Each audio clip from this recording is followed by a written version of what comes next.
عزیز دوستو، بزرگ اور بھائیوں، اللہ تعالیٰ نے قرآن مجید میں ارشاد فرمایا کہ وَبَشِّرِ الَّذِينَ آمَنُوا وَعَمِلُوا الصَّالِحَاتِ، اے محبوب علیہ السلام خوشخبری دے دیں ان لوگوں کو جو ایمان لائے اور جنہوں نے نیک اعمال کیے، ان لہم جنات تجری من تحتها الانہار، ان کے لیے جنت ہے اور جنت وہ ہے جس کے نیچے نہریں بہہ رہی ہیں۔ اللہ تبارک و تعالیٰ نے اپنے محبوب کریم صلی اللہ تعالیٰ علیہ وسلم کے غلاموں کو خوشخبری سنوائی، اور سنوائی بھی حضور کے مقدس لبہائے مبارکہ سے۔ آپ انہیں خوشخبری دے دیں کہ ان کے لیے جنت ہے، باغات ہیں، اور باغات وہ ہیں جن کے نیچے نہریں رواں دواں۔ لیکن کن لوگوں کو؟ جو ایمان لائے اور جنہوں نے نیک اعمال کیے۔ کچھ نہ کچھ انسان کو نہ عمل کرنا چاہیے۔ وہ جو عمل ہے نا، کوئی بندہ اپنے عملوں سے جنت میں نہیں جائے گا، جنت میں خدا کے فضل سے جائے گا۔ لیکن یہ جو اعمال ہیں نا، یہ سبب بنیں گے اللہ کی رحمت کا، یہ ذریعہ بنیں گے خدا کے کرم کے متوجہ ہونے کا۔ جب ہم نیک اعمال کریں گے تو اس عمل کی وجہ سے رحمت ہوگی، اور وہ رحمت ہمیں اللہ کے قریب بھی لے جائے گی، اور اس رحمت کی برکت سے رب جنت بھی عطا فرمائے گا۔ ہمارے ہاں یہ ہوتا ہے کہ ہم زیادہ تر چیزوں کو تقریر سننے کی حد تک لیتے ہیں، اچھی نصیحت کا لطف ضرور حاصل کرتے ہیں، اچھے جملے کو اپنے دل میں اس کی فرحت ضرور محسوس کرتے ہیں، لیکن عمل کی طرف نہیں بڑھتے۔ اس کا نقصان یہ ہوتا ہے کہ یہ معاذ اللہ ایک باقاعدہ شعبہ بن جاتا ہے کہ میں نے بڑی خوبصورت تیار کر کے تراش خراش کر کے بات کرنی ہے، بڑی عمدہ کرنی ہے۔ اچھے ادیب تو پیدا ہوتے ہیں، اچھے خطیب، اچھے واعظ، اچھے سننے والے، داد دینے والے تو پیدا ہوتے ہیں، لیکن اگر عمل کا شوق نہ پیدا کیا جائے تو پھر باتیں نشستن گفتن برخاستن تک رہ جاتی ہیں، اس کا لطف نہیں آتا۔ پھر تو تقریریں ہو رہی ہیں، ہوتی ہیں اور ہوتی رہیں گی، نتیجہ کیا نکلا؟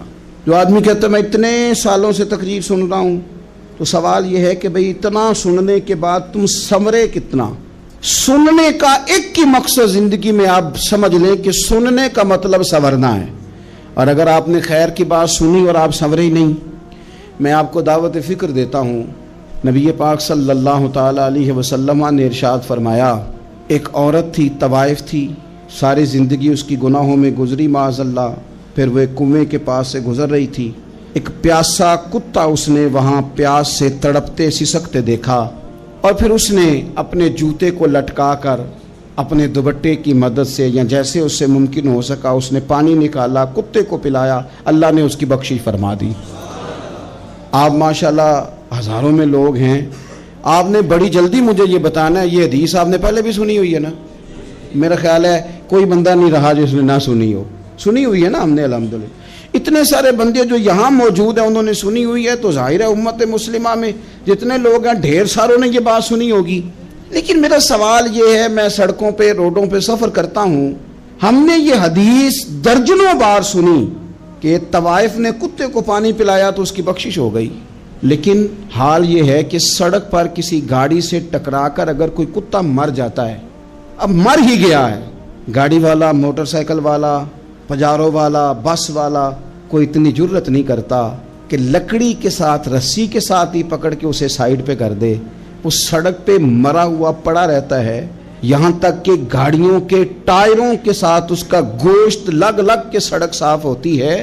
اس محبوب کے ماننے والے جس محبوب نے بتایا کہ طوائف نے پانی پلایا تھا، اور ہمیں سمجھ بھی آ گئی اور حدیث پڑھ بھی لی اور سن بھی لی، پھر اس ملک کی جو مسلمانوں کا ملک ہے اس کی سڑکوں پر مرے ہوئے کتوں کو اٹھائے بھی کوئی نہ، اور زخمی کتا زخمی ہو ہی گیا ہے، اب اسے سڑک سے سائیڈ پہ ہی کر دیا جائے کم از کم، تاکہ اس کی اگر جان باقی ہے تو بچ جائے۔ تو پھر مجھے بتاؤ نا میرے دوستو، ہم نے کس لیے تقریریں سنی ہیں، کس لیے خطبے سنے ہیں؟ واعظ و نصیحت کی مجالس کا مطلب ہم نے کیا سمجھا ہوا ہے؟ تقریر، تحریر، تصنیف، اچھی گفتگو، اچھا جملہ، اس کا معنی ہم کیا سمجھتے ہیں؟ تو آج جو خوبصورت گھڑیاں شب برات کی صورت میں ہمیں نصیب ہونے جا رہی ہیں، اس سے پہلے اپنے دل میں یہ ارادہ کرو کہ رب کریم نے ہمیں جتنا دین کا فہم دیا ہے، سمجھ دی ہے، علم دیا ہے، ہم ارادہ کرتے ہیں اب ہم صرف سنیں گے نہیں, پڑھیں گے نہیں, صرف بیان ہی نہیں کریں گے, ہم عمل بھی کریں گے. کوئی تھوڑا سا نا عمل کا رستہ بھی تو میرے عزیز ہونا چاہیے. اب مطلب بہت ساری جگہوں پہ جانے کا موقع ملتا ہے تو لوگ کہتے ہیں پیر صاحب ناراض نہ ہونا, ہم نے بڑا بندوبست کیا ہوا ہے, تقریر ذرا نہ سوا کو گھنٹہ کرنا. تو میں کہتا ہوں مثلاً آپ مجھے بتائیں نا, سوا گھنٹہ تقریر کرا کے آپ نے کیا کرنا ہے؟ اگر تو آپ نے اس لیے بلایا ہے کہ جناب ایک بات سنیں گے, ایک واز ہوگا, سر دھنیں گے, تو وہ تو مجھے آتا ہی نہیں. تو میں تو مختصر بات کروں گا اور اتنی کروں گا جس کی ضرورت محسوس کروں گا. لمبی چوڑی تقریروں کا کیا مطلب ہے؟ ہم کیا چاہتے ہیں سوائے اس کے کہ جناب بات بڑی اچھی کانوں کو لگ رہی ہے, مزہ بڑا آ رہا ہے, تو آپ نے لیا کیا؟ نتیجہ کیا نکلا؟ میرے رسول پاک علیہ السلام کے صحابہ جو حضور سے نصیحتیں لیتے تھے وہ کیسی تھی؟ حضرت عبداللہ بن بصر رضی اللہ تعالیٰ عنہ حاضر بارگاہ ہوئے, آ کے عرض کی یا رسول اللہ صلی اللہ علیہ وسلم, میں آیا ہوں سونے, پتہ نہیں دوبارہ آ سکوں کہ نہ آ سکوں. حضور پتہ نہیں موقع ملے نہ ملے, ایک بات مجھے بتا دیں, میں اس پہ عمل کروں گا, میری زندگی بھی بن جائے اور آخرت بھی بن جائے. تو کریم محبوب نے فرمایا عبداللہ زبان کو خشک نہ ہونے دینا, اس کو تر رکھنا. تر حضور کس چیز سے؟ فرمایا اللہ کے ذکر سے تر رکھنا. زبان اللہ کے ذکر سے تر رہے, ہر وقت رب کی یاد رہے, تیری دنیا بھی بن جائے گی اور آخرت بھی بن جائے گی. تو میرے عزیز اپنی زندگی کے اندر اب ہم نے عمل کرنا ہے. او جناب کمال پھر یہ ہے کہ جب واز سننے کا شوق بڑھ جاتا ہے, تقریر سننے کا شوق بڑھ جاتا ہے, سننے سنانے کا خالی مزاج ہو جاتا ہے, پھر بندہ ڈھونڈتا پھرتا ہے کہ نئی سے نئی چیز کہاں ملتی, انوکھی سے انوکھی چیز کہاں ملتی, انفرادی سے انفرادی بات. میرے بھائی آپ ضرور سنیں, ضرور سنیں. مومن کی گمشدہ میراث ہے, حکمت جہاں سے ملے لیں, لیکن عمل کرنے کے لیے لیں, عمل کرنے کے لیے. اب میرا دل کرتا ہے اب ہماری چپ سے بھی لوگ سبق سیکھیں. حضرت باجدید بستامی فرمایا کرتے تھے جس نے ہماری چپ سے کچھ نہیں سیکھا اس نے ہماری تقریر سے کیا سیکھنا ہے. اب تھوڑا سا نا اشاروں کی بولی بھی سمجھیں, اب تھوڑا سا یہ بھی ہو کہ بس بات پوری ہونے نہ پائے اور انسان کی رغبت عمل کی طرف بڑھ جائے. یہ مزاج ہمیں دیا ہے. اب تو بھائی آ جائیں آپ, صبح بھی تقریر کر دیں, دوپہر کو بھی تقریر کر دیں, شام کو بھی تقریر کر دیں, تو پھر یہ بھی ہوتا ہے کہ جناب وہ بیان آپ نے جو سنایا تھا نا وہ ذرا دوبارہ سنا دیں. تو میں کہتا ہوں پہلے سننے پر عمل ہو گیا تو نہ کریں. اب ہمیں تھوڑی باتیں سیکھ کر ان پر عمل کرنا ہے اور آگے بڑھنا ہے. بڑی سادی بات میرے ابا جی بتایا کرتے تھے. والا صاحب کہتے ہیں کہ ایک دیہاتی بندہ نا چلا گیا وہ کسی مولوی صاحب کی تقریر سننے. تو اس زمانے میں آپ کو پتہ ہے یہ واش روم کا مروجہ نظام نہیں ہوتا تھا, تو لوگ کھیتوں میں دوسری جگہوں پہ پیشاب کے لیے جاتے تھے. تو مولانا نے ایک احتیاط بیان کی. وہ کہنے لگے کہ پیشاب سخت جگہ پہ نہ کرو, زمین پہ بیٹھ کر, ورنہ پیشاب کے چینٹے اڑیں گے, کپڑوں پہ پڑیں گے, اور حدیث میں سخت حکم ہے اس مسئلے. تو کوئی نرم جگہ ہو ایسی جہاں پیشاب کریں چینٹے نہ اڑیں. وہ بندہ عمل کرنے والا تھا نا, اس نے میری تقریر سن کے سر دھن کے جانا نہیں تھا.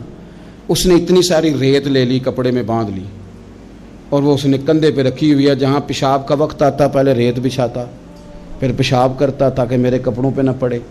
ایک صاحب نے اسے کہا کوئی ہفتے بعد چلو بیان سننے چلیں. تو کہنے لگا میں پہلے پہ عمل کر لوں, یہی بڑا ہے. میں نے تو اتنی ساری ریت, کندھا تھک گیا ہے میرا, اس دن سے اٹھائی ہے. تو میں نہیں چاہتا کہ نہیں بھی سنوں تو کسی اور جگہ میں. یہ تفریح تباہ کے لیے بات کو نہ سمجھیں. اس سادے آدمی نے جو ہمیں سمجھایا, مجھے اور آپ کو, اس پر غور کرے کہ کل بھی سنا تھا, پرسوں بھی سنا تھا, پیر صاحب نے ترسوں بھی کہا تھا, شیخ نے پرسوں بھی کہا تھا, پچھلے ہفتے بھی کہا تھا. تو نے اگر شیخ کی بھی نہیں سنی, استاد کی بھی نہیں سنی, پیر کی بھی نہیں سنی, اور اس دور کے پیر جو صحیح کام کرنے والے ہیں, استاد جو صحیح کام کرنے, مجبور ہو گئے ہیں بیچارے. کہتے ہیں کس کی تربیت کریں. کس درد سے کہا تھا حضرت سلطان باؤ نے. وہ کہتے ہیں اور رب دا طالب کوئی بھی نہیں ملیا, اتے جو ملے ہے طالب زردہ ہو. یہ تو آئے ہیں کاروبار سیدھا کرنے, فوٹو کھچوانے, فلاں کام کے لیے. یہ تو وہ جو ہم دینا چاہتے ہیں اس کا تو مزاج ہی نہیں. پہلے بھی میں نے کہا تھا, پھر کہتا ہوں, مجھے شوق نہیں ہے. خدا مجھے معاف کر دے اس دن سے پہلے جس دن یہ شوق ہو کہ میں سویرے جاؤں گا تو نوٹ لاؤں گا, تو شام جاؤں گا تو نوٹ لاؤں گا. یہ شوق نہیں ہے, طبیعت نہیں ہے, من نہیں چاہتا. لیکن یہ کہ یہاں بھی آ جائیں خطاب کر دیں یہاں بھی، او خدا کے بندو ہم کہاں اس قابل ہیں ہم خطاب کریں؟ ہم نے تو نا جی ایک اذان دینی شروع کی ہوئی، صبح و شام ایک اذان پڑھتے ہیں، ہے یہ پیغام حضرت احمد رضا کہ بارگاہ نبی کے رہو با وفا۔ ہم تو کہتے ہیں ادھر آ جاؤ، ٹھوکریں کھاتے پھرو گے ان کے در پہ آ پڑو، قافلہ تو اے رضا اول گیا آخر گیا۔ ہم تو کہتے ہیں ادھر آؤ، اللہ رسول کی بارگاہ کی طرف رجوع کرو۔ اور وہ ایک جملے پہ اگر تو عمل ہو گیا، پیار سے باتیں کرتا رہتا ہوں، سب کے ساتھ نہیں کرتا، جس کا مجھے پتا ہو کہ یہ تھوڑا سہ لے گا۔ ایک دوست نے مجھے کہا کہ میں تو آتا ہوں تو مجھے علاقے کے لوگ کہتے ہیں ان کو بلاؤ، تو میں کہتا ہوں پورا عمل کرنا میری غلطی، تو پھر میں باقیوں کو بھی لگا جاؤں گا، تو اگر تیرا ہی عمل نہیں ہو سکا تو باقیوں کو میں نے جا کے کیا سمجھانا ہے؟ تو ایک تو آج کی جو رات ہے، اس سے پہلے اپنے اعمال کی طرف میں اکثر کہتا رہتا ہوں کہ شب برات پہ ہر مسجد سے زور زور سے رونے کی آواز آنی بھی چاہیے۔ شب قدر پہ آتی ہے، عمرے پہ جاتے وقت لوگ معافیاں مانگتے ہیں، حج پہ جاتے وقت، اور کروڑوں لوگ یہ کام کرتے ہیں سال میں۔ اگر 25 لاکھ 26 لاکھ آدمی یا 50 لاکھ آدمی حج کرتا ہے اور وہ جانے سے پہلے معافی مانگ کے گیا، توبہ کر کے گیا ہے، اور کروڑوں لوگ ہیں جو شب قدر میں ہیں، شب برات میں ہیں، اور انہوں نے کھول کے توبہ کی ہے، تو پھر میرے بھائی سویرے کرپشن ختم ہونی چاہیے نا ملک سے، سویرے 75% جھوٹ ختم ہونا چاہیے نا۔ ساری رات تو لوگوں نے توبہ کی تھی، صبح 80% حقوق العباد کا مسئلہ حل ہونا چاہیے تھا کہ نہیں ہونا چاہیے؟ صبح ملاوٹ بہت حد تک ملک سے ختم ہونی چاہیے۔ تو کیا ہم نے سمجھ لیا ہے؟ ہم نے یہ سمجھا ہے کہ شب برات پہ بھی بس ایک رسم ادا کرو، آؤ تھوڑی توبہ کرو چھٹی کر جاؤ، آئیے شب قدر تو توبہ کرو چھٹی کر جاؤ۔ کیا یہ ہم نے مطلب سمجھ لیا؟ حج کرنے گئے، رب کی بارگاہ میں حاضر ہوئے، رسول کریم کی بارگاہ سے بھی جو ہو کے آ جائے اور بدلے ہی نہ، وہاں تک جائے اور بدلے ہی نہ۔ مدینے گئے، کعبے گئے، کربلا گئے، جیسے گئے تھے گھوم پھر کے ویسے ہی آ گئے۔ نتیجہ کیا ہے؟ اپنی زندگی نتیجہ خیز بنائیں۔ آج اس خوبصورت موقع پر جب شب برات ہمارے سامنے کھڑی ہے، اپنے ذہن میں تہیہ کریں کہ اب ہم نے بدل جانا ہے۔ شوگر ہو جائے تو بدلنا پڑتا ہے، اللہ معاف کرے چینی چھوڑنی پڑتی ہے، من پسند مٹھائیاں چھوڑنی پڑتی ہیں، بدلنا پڑتا ہے۔ بلڈ پریشر ہو جائے تو یارو بدلنا پڑتا ہے۔